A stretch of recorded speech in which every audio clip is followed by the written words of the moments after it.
ஆனா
நான் திசான் மதுசனா, முல்லைத்தீவு மாவட்டம் வடக்கு கிழக்கு பெண்கள் கூட்டு.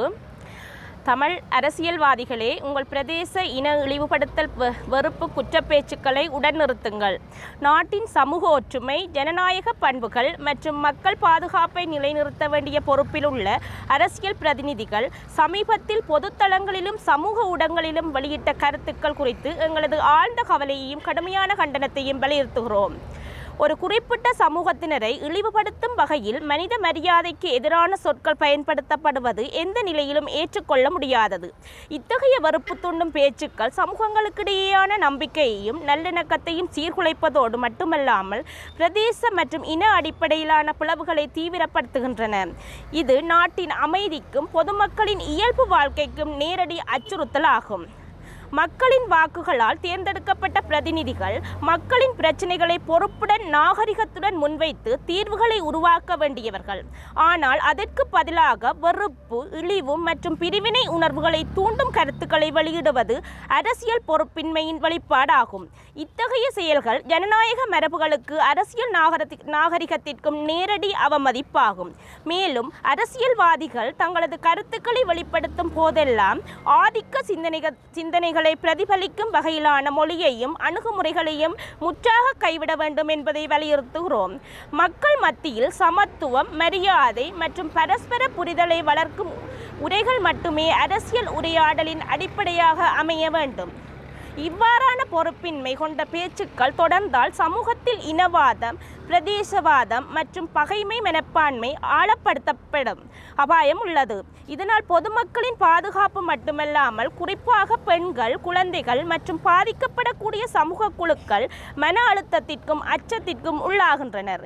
எனவே அனைத்து அரசியல் தலைமைகளும் உடனடியாக தங்களது பொது உரைகளில் பொறுப்புணர்வுடன் நடந்து கொள்ள வேண்டும். இன, பிரதேச, மொழி அடிப்படையிலான இழிவுபடுத்தல், அவதூறு மற்றும் வெறுப்பு பேச்சுக்களை முற்றிலும் தவிர்க்க வேண்டும் என்பதையும் வலியுறுத்துகிறோம்.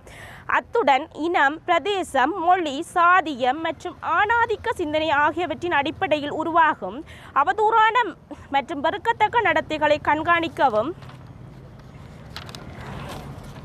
அவற்றை தடுக்கவும் தண்டிக்கவும் கூடிய தெளிவான மற்றும் வலுவான பாராளுமன்ற நடைமுறைகள் உருவாக்கப்பட வேண்டும்.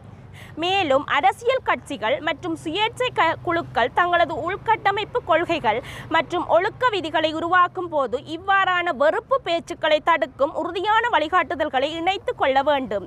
இத்தகைய கொள்கை மாற்றங்கள் நிலையான சமூக மாற்றத்திற்கும் நீடித்த சமூக அமைதிக்கும் அடித்தளமாக அமையும். நாட்டின் அமைதி, நல்லிணக்கம் மற்றும் ஒருமைப்பாட்டை பாதுகாப்பது அனைவரும் பொறுப்பாகும்.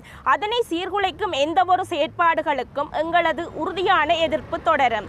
23 மாசி 2020 பங்குனி 2026 வடக்கு கிழக்கு பெண்கள் கூட்டு.